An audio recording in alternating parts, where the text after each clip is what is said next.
go. Van Halen dancing Hideaway, Northeast PA's Classic Rock, Rock 107, Prospector.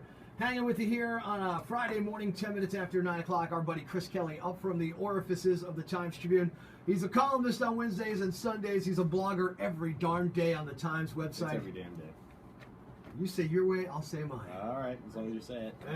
You look, for weeks you've been on me. Chris Kelly's been on me for weeks to mention the blog. Just don't forget about the blog. Saying, yeah. Today I mentioned it. Now you're saying I should have said damn instead of darn. Well, that's just me. All right.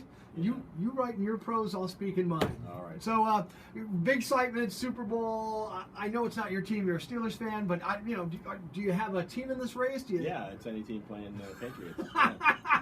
You're the Seahawks fan in the world right now. See, now I'm struggling because I do hate the Patriots. Yeah. But I hate Seattle because I'm a St. Louis Rams fan, so I don't like these NFC West teams anyway. You know. So St. Louis really hasn't had an NFL team in a really long time. Well, hopefully they won't, and it'll move to LA. I'll be thrilled when the Rams go back to LA. Yeah. Yeah. And actually, didn't the Garrett Blunt play for them at one point? Was he ever a Ram? No, that was the other guy, the other giant guy. Jerome Bettis was a Ram, and then a that was a long Steeler. time ago. Yeah. I don't know who the other giant guy is. All right, let's go away from football players. Steven Jackson. Oh, Steven Jackson. Yes, he Yeah. was a Ram for a long, long time before he played in Atlanta. Absolutely. Yeah, Sadly, his name and number had been the password for many a website for me until he left the Rams, and I changed it. So, there you go. So if you want to hack into my accounts, find a current Ram player and a number, and take your shot. Yeah. So that's kind of a simplistic way to do passwords. It seems that we can't find a simple way to just make sure our budgets are in line. I'm looking at the paper today on the Times Tribune. Yeah. They voted the union contract in, yet there's still questions. Talk about lopsided victories. Yeah, what's going on here?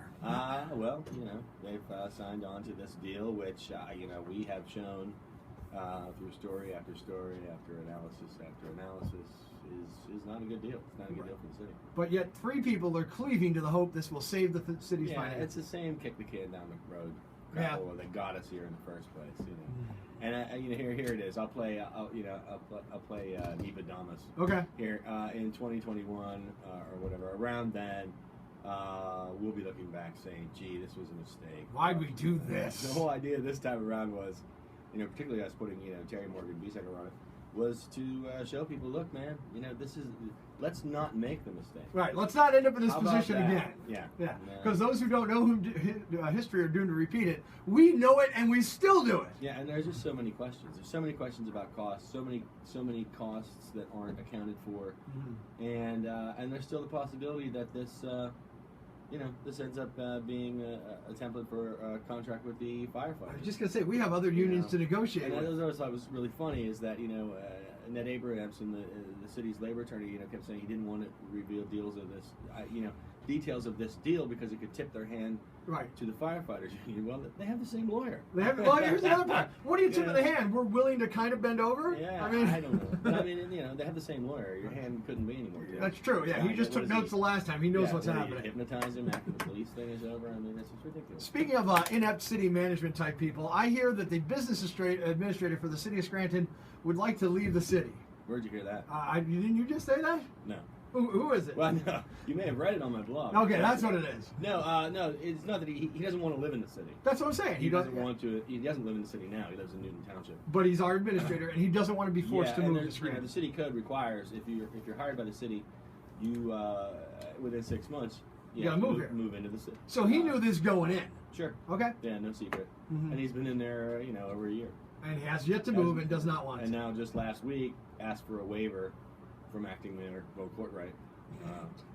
So he can continue to live outside the city. And this is, again, it's like you can't make this up.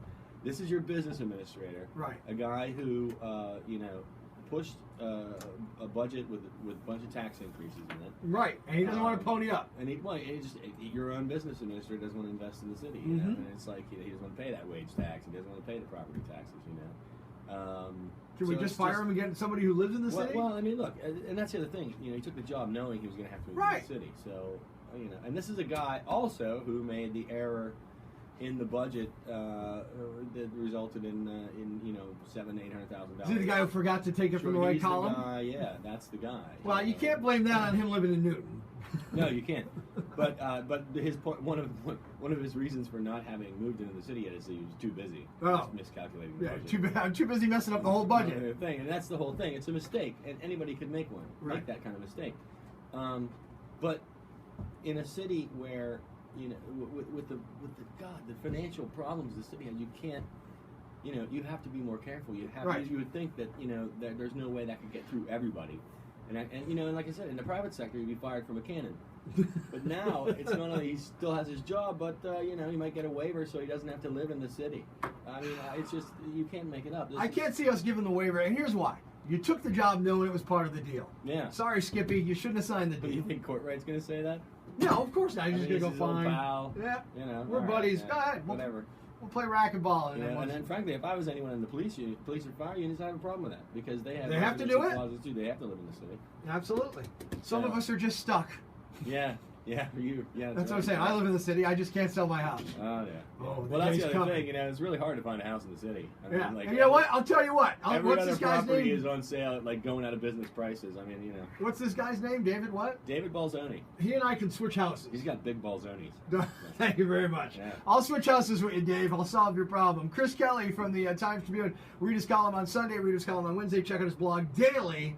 Thank Every you so damn much day. For every damn day for joining All us right. on Rock 107.